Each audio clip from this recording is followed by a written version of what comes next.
Բարև ձեզ։ Հայաստանի քաղաքական դաշտում կարծես թե անդոր է, բայց այդ անդորը, ինչպես ասում են, խիստ հարաբերական է։ Նոր ազգային ժողովը ձևավորվեց։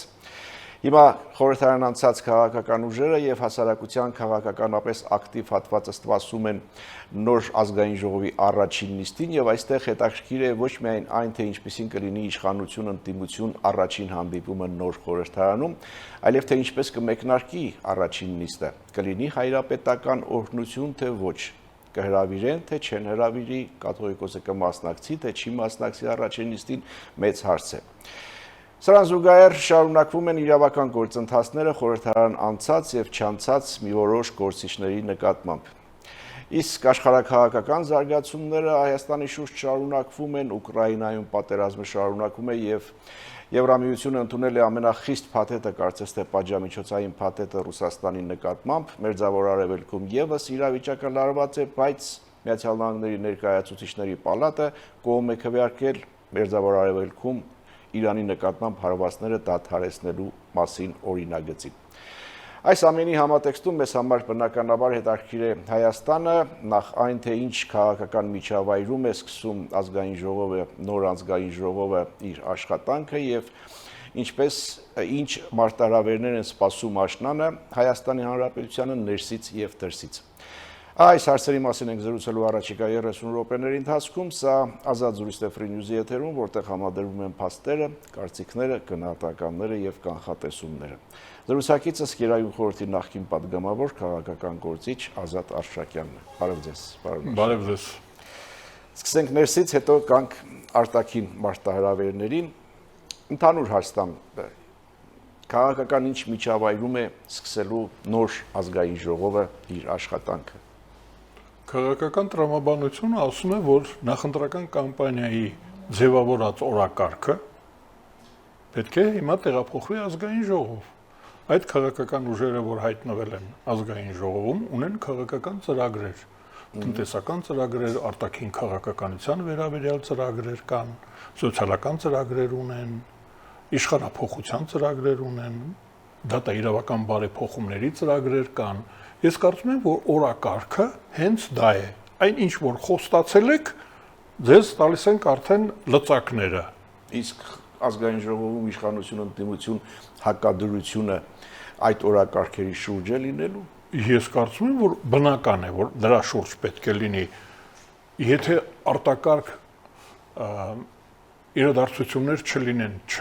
չկռահված, չնախատեսված, եթե ինչ-որ բան աղետներ չլինեն կամ հատուկ հաջողություններ չունենանք, ուրեմն պետք է ղեկավարվեն իրենց ընտրողներին խոստացած, չէ՞ որ ընտրողներ էլ կան, այստեղ մենք խոսում ենք ազգային ժողովում ներկայացված քաղաքական ուժերի մասին, պետք է մենք հիշենք, որ կա նաև քաղաքացին։ Քաղաքացու առաջ հաշվետվության ենք հիշում ավելի շատ։ Այո, Իսկ ազգային ժողովը հավասարակշռված է։ Ես կարծում եմ, որ բան պակաս է։ Ավել է։ Պակաս չի, ավել է, որովհետև ազգային ժողովում հայտնվել են ուժեր, որոնք որ ազգային ծրագրեր չունեն։ Նրանց ծրագրերը ապազգային են, այսինքն հակապետական ծրագրեր ունեն։ Այսինքն պետությունը լուծարելու ծրագրեր ունեն։ Այդ կազմակերպություններից մեկը Հայաստան, Ռոբերտ Քոչարյանի Հայաստան Հանրապետությունների դաշինքը։ Այո, այդ դաշինքը նույնիսկ ունի հատուկ դատավճիռ։ Ոչ դատավճիռի մասին է խոսքը։ Այդ մարդու իրավունքների դատավճիռ, այսինքն դրանք հայտարարված են ծանր հանցագործներ, ծանր, այսինքն մարդասպանություն եւ արդարադատության խոչընդոտելու գործընթաց, process։ Դրանք շատ ծանր քաղաքական հանցագործություններ են, այսինքն Հայաստանում կա կազմակերպություն,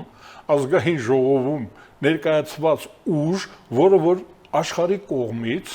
միջազգային իրավունքի տեսակետից աշխարհի կողմից ճանաչվել են հանցագործ, ծանր հանցագործ։ Հիմա տեսեք մենք, այսինքն նրանց ոնց ենք անելու վանդակ թե ապակիներով պատված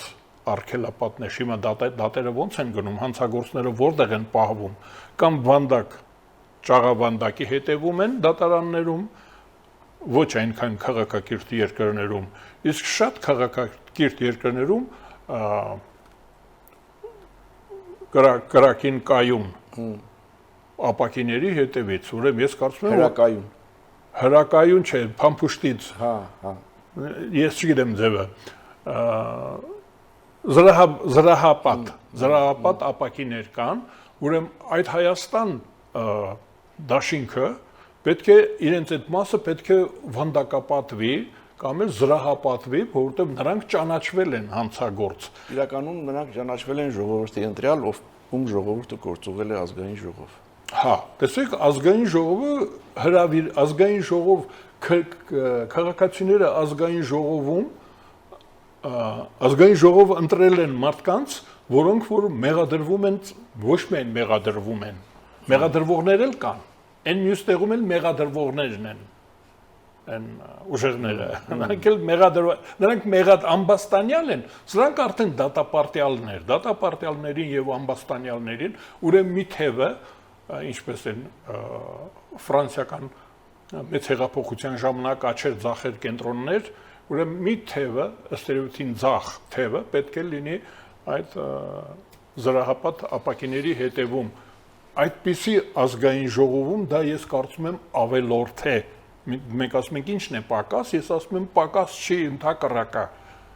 Դա լուրջ բան է, դատավարության։ Ես որ հարցնում էի, ինչ որ բան ավել է թե պակաս, այսինքն հարցրեցի պակաս, նկատի ունեի ան, որ կան բալանսավորողներ, կան ռուսամետներ, եվրոպամետ թևը բացակայում է։ Դա էլ շատ հետաքրքիր է։ Մենք ունենք օրենք, ժառանգություն է ստացել այս ազգային ժողովը, նախորդ ազգային ժողովից ստացել է ժառանգություն։ Եվրոմիության հետ ինտեգրացիայի օրենք։ Եվրամիության անդամակցելու գործընթացի մեկնարկի մասին։ Այո, դա օրենք է։ Դրանք պետք է կամ այդ օրենքը չեղյալ համարեն, եթե չեղյալ են համարում, նրանք ստանում են արդեն ստորագրահավաք, այսինքն իրենց ընտրողների դեմ օրենք։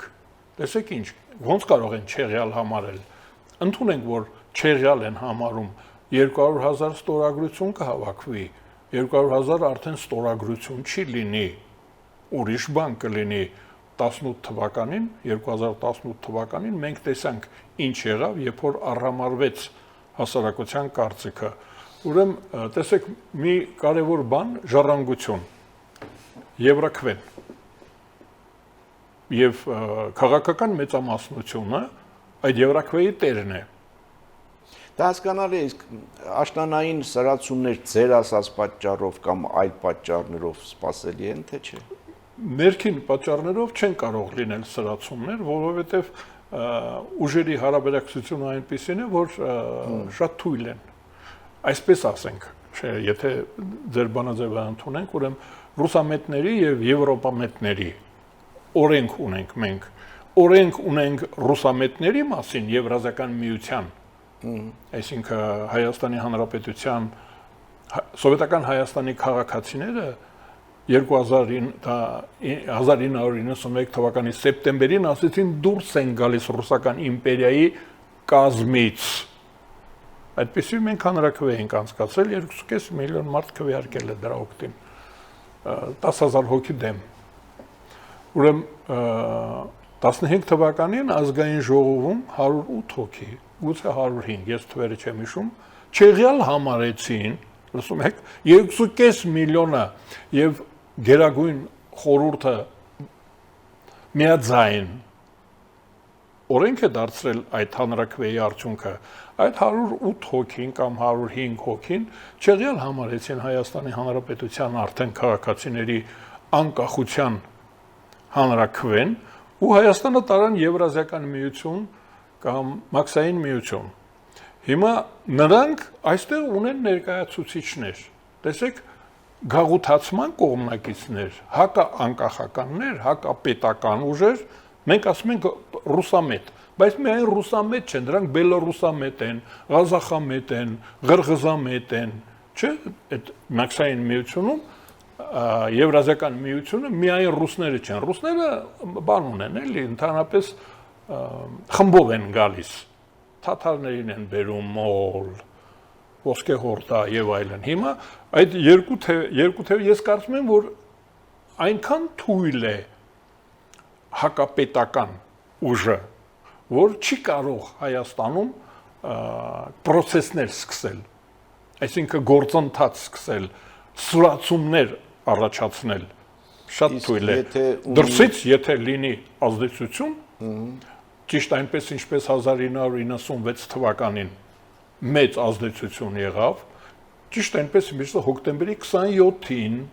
եկան, գնդակը հարեցին։ Կարծում եք ներկայ իրավիճակը թույլ տալիս է ենթադրել, որ այդ ազդեցությունը կամ այդ աջակցությունը իրենց կլինի առաջիկայում։ Ես նկատի ունեմ հայ-ռուսական հարաբերությունների ներկա իրավիճակը, մինչև այժմ Ռուսաստանի Դաշնության նախագահի չշնորհավորելը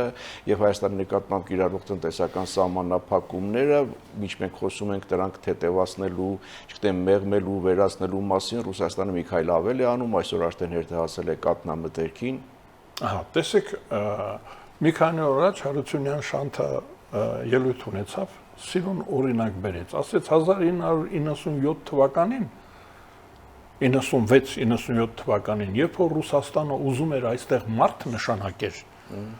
ոչ քաղաքացի, Ադրբեջանի, սովետական Ադրբեջանի պարտկոմին իր թիմով քաղաքացիություն, այդ չգիտեմ, գրանցում, մրանցում, ինչ որ կա, դրանք հաշվի չառավ, բերեցին, դրեցին։ Այդ մարդը 10 տարի ղեկավարեց Հայաստանը, Ռոբերտ Քոչարյանին։ Այդ մինչև կոլխոզի պարտկոմին կոլխոզ էր, էլի դա։ Բերեցին Հայաստանում, դարձրեցին ղեկավար։ Ռուսաստանը, դա որպես նախադեպ եմ ասում, երբ որ ուզում է այստեղ մարդ նշանակել, գնում է ինչ որ կոլխոզից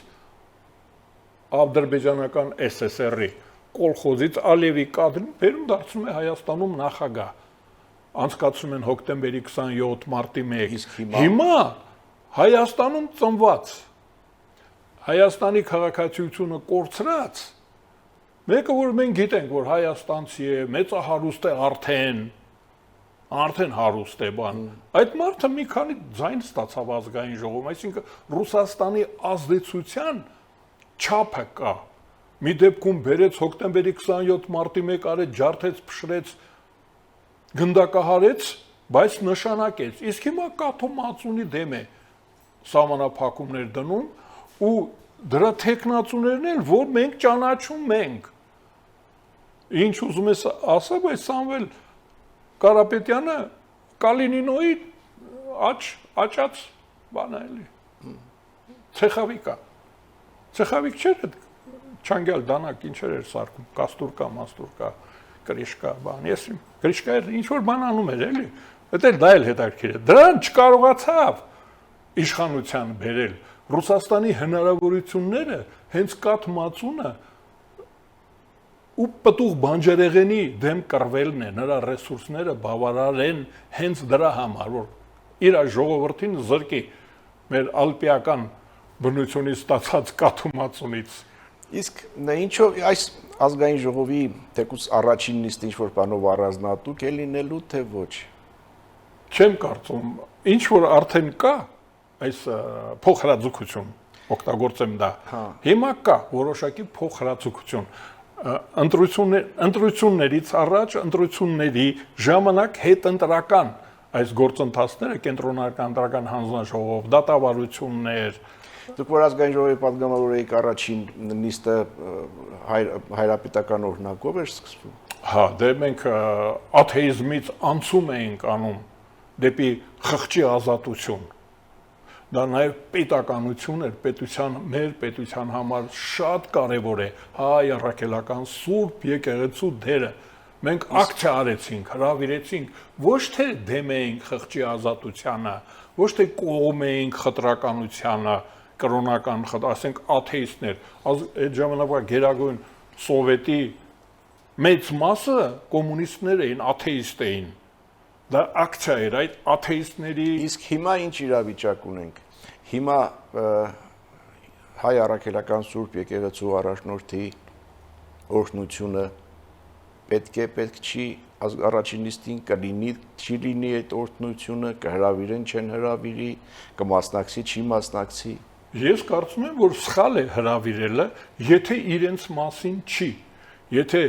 եկեղեցու կրոնական կազմակերպությունների մասին խնդիր չկա, նրանց հրավիրելը ազգային ժողով աշխարհիկ պետության ճիշտ չի, բայց օրհնությունը կարող է լինել մայր տաճարից, այնտեղից ավելի հեշտ է ձայնը հասնում Աստծուն, հատուկ կառույց կա,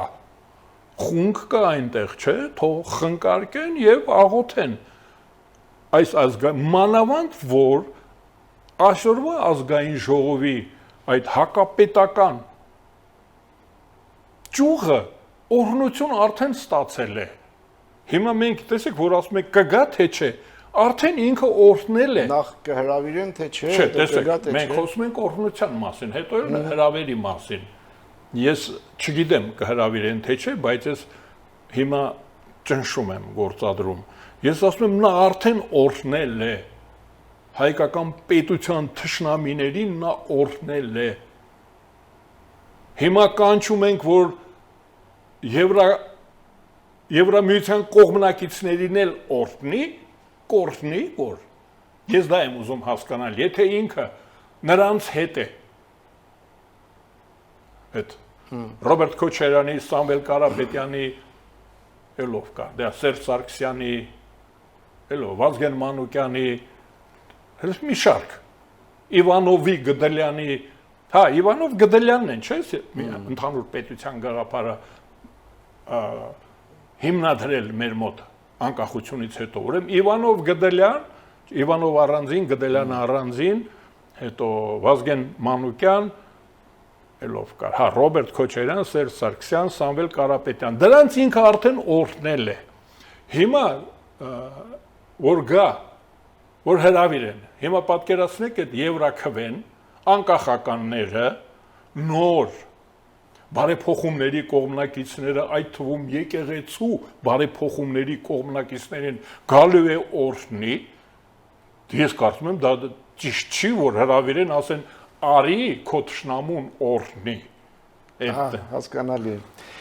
Ռուսաստանի մասին մի փոքր խոսեցինք, հիմա անդրադառնանք այն հարցին, թե հայ-ռուսական հարաբերությունները հիմա ինչ փուլում են եւ ինչ է կատարվում նաեւ ռուս-ուկրաինական ճակատում։ Փոքր դատարից հետո շարունակենք։ Վերադառնանք վարքյաններ անց։ Հիշեցնեմ, սա Ազատ զրույց Free News-ի եթերում, ես զրուցում եմ Գերագույն խորհրդի նախկին պատգամավոր քաղաքական գործիչ Ազատ Աշրակյանի հետ, մենք ներքաղաքական հատվածը եւ նոր խորհրդարանի առաջին նիստին վերաբերող հատվածը ավարտեցինք, հիմա հայ-ռուսական հարաբերություններ ինչ է կատարվում հիմա, որ փուլում ենք ու ինչ ուղղությամբ են գնում այդ հարաբերությունները։ Ռուսաստանը պատերազմ է սկսել աշխարհի 56 պետության դեմ։ Ուրեմն հակահիտլերյան կոալիցիայում 53 պետություն էր։ Նացիստական Գերմանիան իր դաշնակիցներով կռվում էր 53 պետությունների դեմ աշխարհի։ Հիմա այդ 53-ին ավելացել է ինքը Գերմանիան իր դաշնակիցներով, որպես Ռուսաստանի հակառակորդ։ Այսինքն թվաբանություն, որպես Ռուսաստանը մենակ, պատկերացնում եք, որ Բելարուսը նույնիսկ, Ղազախստանը, Ղրղստանը, նույնիսկ Հայաստանը այդ կուդաջենուցն չի միացել Ռուսաստանին։ Ռուսաստանը այդպիսի ծանր, անհույս, անհեռանկար պատերազմի մեջ է։ Ես ասում եմ, որ մեր դեմ, երբ որ նա տանկեր էր մտցնում, կարմիր բանակներ մտցնում, Տուխաչևսկի ու Լեգրան էր մտցնում Հայաստան, ջարդում էր։ Դրանց դեմ ընդամենը կաթմածունի արգելք դնող պետություն է։ Դա կռիվ է։ Ռուսաստանի այդքան է կաթմածունը եւ պտուղ բանջարեղենը արգելի։ Հիմա ուզում խոսելու բան չկա, ուկրաինական պատերազմը հյուծում է Ռուսաստանին, հյուծված է Ռուսաստանը։ Բայց ուշադրություն դարձրել եք, Ուկրաինան ինչու է հատկապես հիմա վերջին շրջանում սևեռվել այդ Վայլդբերիզի բանի, դա ավելի կարևոր է, քան այլ թիրախներ։ Ռուսաստանին ինչով է դա Ուկրաինայի համար կարևոր։ Այսպիսի խնդիր է դրված։ Ռուսաստանին պարտության մատնել Ուկրաինան նպատակահարմար չի, որ Ուկրաինան կամ Աղվանստանը Ռուսաստանին պարտության մատնի։ Դա Ռուսաստանը ֆունկցիոնալ պետություն է, բայց Ռուսաստանում կարելի է իշխանափոխություն կազմակերպել, որտեղ այսօրվա փորձագետների, քաղաքական գործիչների կարծիքով մի հոգի, եթե Ռուսաստանում իշխանազրկվում է, պատերազմը դադարում է։ Այսինքն հիմա ռուս ժողովրդին ոտք են հանում, հասկացում են, որ պատերազմը իր պատերազմը չի։ Հարվածները Վալբերզի այդ մասնաճյուղերի կենտրոնների վրա ուղիղ մարդկանց տրամադրությունների վրա է ազդում, դա եք ուզում ասել։ Ասում են, որ ինչ ուզենք կանենք։ Ձեր երկրի ղեկավարը հանցագործ է։ Այդ դա են բացատրում ռուս ժողովրդին։ Դա բացատրելու ձև է։ Մենք տեսեք, թե ինչքան անպաշտպան եք դուք։ Դուք պաշտպանված չեք։ Մենք ոչ թե ձեզ ենք ուզում խփել, այլ ապացուցում ենք, որ դուք պաշտպանված չեք։ Այս պատերազմը ձեր պատերազմը չի։ Դա ձերը չի։ Դուք անպաշտպան եք, ձեր հայրենիքը զոհաբերվում է։ Այ մենք հատուկ ձեզ չենք խփում, ձեր բնակարանները չենք ռմբակոծում, ձեր մանկապարտեզները, դպրոցները, չէ։ Խփում ենք բուրժուազիային, որը որ իշխանություն է ձևավորում, դա բուրժուազիան է։ Իսկ Լավրով Ռուբիո հանդիպումը պատերազմը դադարեցնելու մասին էր, թե ժամանակ ձգելու։ Ուրեմն մի կողմը ուզում էր ժամանակ ձգեր եւ ընդհանրապես աղերսում էր այն թուղթը, որ կարդաց Լավրովը, թուղթ կարդաց, որ դուք խոստացել եք, որ մեզ կաջակցեք, պատերազմը կդադարեցնեք, բայց չեք անում։ Իսկ մյուս կողմը Ռուբիոն ասաց, որ մենք ճանաչում ենք Ուկրաինայի ժողովրդի պետությունը որպես պետություն, այսինքն նրանց կարծիքը հաշվի ենք առնում։ Մենք երկուսով չենք կարող Ուկրաինայի հարցերը լուծել, եթե Ուկրաինայի իշխանությունը դրան դեմ է։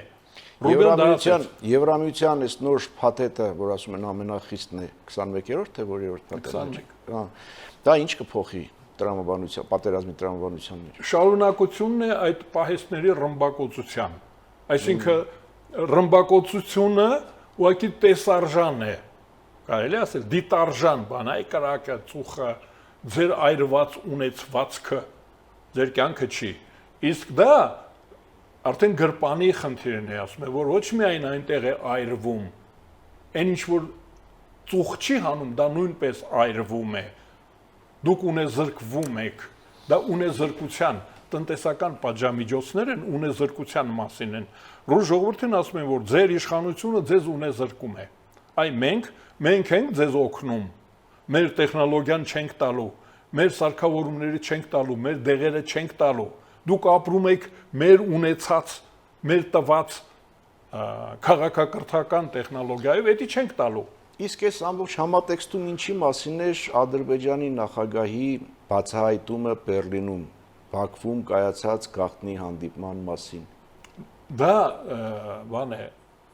տեխնոլոգիա է, ինտրիգ, անվստահություն սերմանելու ակցիա էր, որ տեսեք գաղտնի ստվերային բանակցություններ են գնում կապիտուլյացիայի մասին, որովհետև Միացյալ Նահանգները այդ Ալյասկայի պայմանավորվածությունները, որ հետ ուղարկեցին, որ ասեցին Ուկրաինան համաձայն չի, Ուկրաինան չի հանձնվում։ Ռուսաստանը ասում է թող Ուկրաինան հանձնվի։ Իմ ուժը չի պատում, օգնեք, որ Ուկրաինան հանձնվի։ Ամերիկացիներն ասեցին, մենք եթե օգնենք, Ուկրաինային ենք օգնելու։ Հիմա այսա այդ բանակցությունը նրա մասն էր, որ միայն առերևույթ, միայն սեղանի վրա, միայն հրապարակում, միայն հարթակում քաղաքական չի բանակցությունները, գնում են նաև ստվերային բանակցություններ, այսինքն դավադրություններ նույնպես կարող են լինել։ Իսկ այդ բացահայտումից հետո Մերձ Փաշինյան հեռախոսազրույցը դա բալանսը վերականգնելու հարց կար, եթե որևէ մեկը եվրոպացի կամ արևմուտքից մեկը գալիս է Հարավային Կովկաս, տարածաշրջան, ուրեմն պետք է 3-ից հանդիպեր, բայց հիմա քանի որ Վրաստանը ինքնամեկուսացման վարքագիծ է դրսևորում, ուրեմն պարտադիր է, որ մենք իմանանք, որ մեր դեմ չի։ Զանգը միայն դրա մասն էր, որ ձեր դեմ չէր։ Մերձավոր Արևելքում ինչ է կատարվում, հիմա ինչ փուլում է Իրան, Միացյալ Նահանգներ կամ հակառակ։ հայելային նման է Ռուսաստանին։ Ասում են, որ չենք ուզում Միացյալ Նահանգները չէ միայն, արևմուտքը ավելացրած Իսրայել ասում են, որ մենք չենք ուզում լուծարել Իրան պետությունը։ Այդ պարսկական պետությունը մենք չենք ուզում լուծարել։ Չենք ուզում գլխացավ ունենալ այդ 12-14 էթնիկների հետ, ասենք նոր Ատրպատական, նոր Արաբստան, գիտեք, ընդ Բելուջիստան, Թալիշստան, Քուրդիստան, դուք պատկերացրեք ինչ բան է Իրանը իրենից ինչ է ներկայացնում, արդիկ ասում են մենք գլուխ չենք անում, մի անգամ Աղվանստանում փորձեցին, այնտեղ էլ մոտավորապես նույնն է, այնտեղ էլ մի 10 ժողովուրդ կա, ուզբեկներ, պարսիկներ, ուրդուներ, տեսան մի 30 տարի է, չէ, 79 թվից, 80 թվից, երբ մտավ Սովետական միությունը, տեսնում են գլուխ չեն հանում, ասում են հիմա մի գլխացավ ունենք, հիմա երկրորդ գլուխներից պետք է ցավի, ուրեմն ասում են չենք ուզում լուծարել, բայց ուզում ենք, որ այդ երկիրը լինի քաղաքակիրթ, այսինքն որ իմանանք ինչ են ուզում։ Հիմա ատոմային զենք ում համար եք ուզում, օրինակ ատոմային ծրագիրը ում դեմ է, սունի աշխարհի դեմ է, արաբական աշխարհի դեմ է, թուրքական աշխարհի դեմ է, ում դեմ է, Ռուսաստանի դեմ է, ինչին է պետք Իրանին, իրենք դա է դնում են ուղղակի, ասում են ում դեմ, Իսրայելի դեմ, ո՞նց կարելի է Իսրայելում մի մասն է ապրում հրեական աշխարհի։ Պարոն Աշակյան, մենք այս զրույցի ընթացքում դիտարկեցինք եւ Հայաստանի ներքաղաքական իրավիճակը, ընտրություններից հետո քաղաքական նոր իրականությունը, Հայաստանի շուրջ կատարվող իրադարձությունները, հայ-ռուսական հարաբերությունները, ռուս-ուկրաինական պատերազմ եւ իրավիճակ Մերձավոր Արևելքում, այս ամենով հանդերձ Հայաստանի 1, 2, 3 առաջնահերթությունները առաջիկա ժամանակահատվածի համար որն են։ Այն ինչ որ կար ինտեգրացիան Եվրոմիության հետ, դա պետք է շարունակվի, ապա հարզանը Եվրազիական միության հետ եւ Մաքսային միության հետ պետք է արագացվի, այսինքն ակտիվ քաղաքական պետք է ակտիվացնել ինչ որ կա եւ դրանից բացի մենք պետք է նոր մի էջ սկսենք, ես դրա անունը դնում եմ հայ-ռուսական հարաբերությունների քաղաքական գնահատական։ Վերջապես մենք համաձայն ենք օրինակ ռուսական իմպերիայի տարբեր ժամանակներում ինքնագնահատականի հետ, օրինակ դեկաբրիստների գնահատականի հետ համաձայն ենք թե չէ, օրինակ տրոցկիզմի հետ համաձայն ենք թե չէ, ստալինիզմի հետ համաձայն ենք թե չէ, օտտիպել հալոցքի հետ Խրուշչովյան համաձայն ենք թե չէ, կամ վոլունտարիզմը Բրեժնևյան գնահատականը Խրուշչովի, դրա հետ համաձայն ենք թե չէ, Շախրայի հանձնաժողովի կարծիքը մենք ընդունում ենք թե չէ, Ռուսաստանը ունի ինքնագնահատական, ինքը պարբերաբար իր մասին տվել է գնահատականներ, գնահատել են իրանք։ Հիմա մեզանից բացի, գրեթե բոլորը դրան անդրադարձել են։ Մենք համաձայն ենք Ռուսաստանի այդ գնահատականների հետ, օրինակ նրանք, որ կազմակերպ, օրինակ երկու բանի մասին խոսեմ, 1917 թվականի նոյեմբերին Ռուսաստանը հայտարարեց, որ օրենք, դեկրետ, որ ճանաչում է Թուրքը Հայաստանի, Արևմտյան Հայաստանի ժողովրդի պետություն ունենալու իրավունքը եւ ինքը ամեն ինչ կանի, որպեսզի կայանա Թուրքը Հայաստանում, Արևմտյան Հայաստանում հայ ժողովրդի պետությունը։ Դրանից 2 ամիս հետո Բրեստում նույն Ռուսաստանը հայտարարեց, որ չի ճանաչում հայ ժողովրդի պետություն ունենալու իրավունքը, Բրեստ-Լիտովսկի պայմանագիրը։ Պատկերացնում եք, ուրեմն հիմա մենք պետք է իմանանք, որի հետ ենք մենք համաձայն, այդ Նագորնի Ղարաբաղը եւ Նախիջևանը, որ 1921 թվականին հանձնեց Թուրքիային Արարատ լեռան հետ, Իգդիրի հետ հանձնեց։ Մենք դրա հետ համաձայն ենք, ինչ կարծիք ունենք այդ պայմանագրի մասին։ Չեմ ասում Ղարցի պայմանագիրը։ Մոսկվայի ինքնագնահատականները ես կարծում եմ, որ օրակարգ են։ Մենք մեր ազգային ժողովը, ես պայմանական ասում եմ, որ կա եղել է անկախության ազգային ժողով, անկախություն հռչակած ազգային ժողով, գաղութատիրություն, անազատություն հռչակած ազգային ժողով, Ռոբերտ Քոչարյան, Սերժ Սարգսյանը,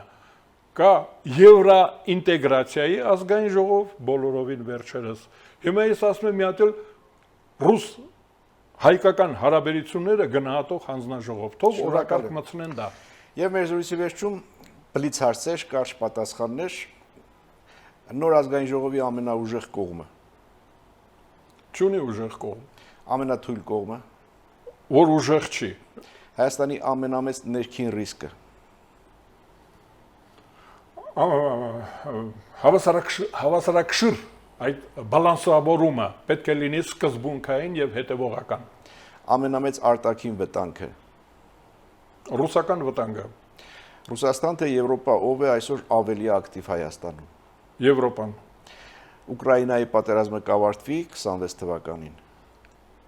չեմ կարծում։ Հայաստանը կխուսափի նոր ճգնաժամից, Նոր չկա, դրանք ճգնաժամեր չեն, Հայաստանը պետք է շարունակի պայքարել։ որ երկիրն է այսօր Հայաստանի ամենակարևոր գործընկերը, Եվրոմիությունում, մեկ բառով մեր տարածաշրջանը, ճգնաժամային, մեկ նախադասությամբ ինչ խորհուրդ կտաք Հայաստանի քաղաքական ուժերին, պայքարել, եւ մեկ միտք, որ կուզենայիք հեռուստադիտողը հիշեր մեր այսօրվա զրույցից։ քաղաքական գնահատական հայ-ռուսական հարաբերությունների։ Շնորհակալ եմ զրույցի համար։ Շնորհակալ եմ հրավերի համար։ Հետևենք իրադարձությունների զարգացումներին, այսօր մենք փորձեցինք հասկանալ, թե քաղաքական ինչ իրականություն է ձևավորվել Հայաստանում ընտրություններից հետո եւ ինչ իրականության մեջ է, քաղաքական իրականության մեջ է սկսում իր աշխատանքը նոր ազգային ժողովը։ Նոր ազգային ժողովը սկսում է բավական բարդ աշխարհակաղակական միջավայրում, որտեղ յուրաքանչյուր որոշում եւ ազգային գործադերի մակարդակով եւ ընդհանրապես պետության մակարդակով կարող է ունենալ շատ երկարաժամկետ հետևանքներ։ Սա ազատ զրույցներ Free News-ի եթերում ես զրուցում էի Գերագույն խորհրդի նախկին պատգամավոր Ազատ Արշակյանի հետ։ Շնորհակալություն, որ հետևում էիք։ Լավ մնացեք, կհանդիպենք։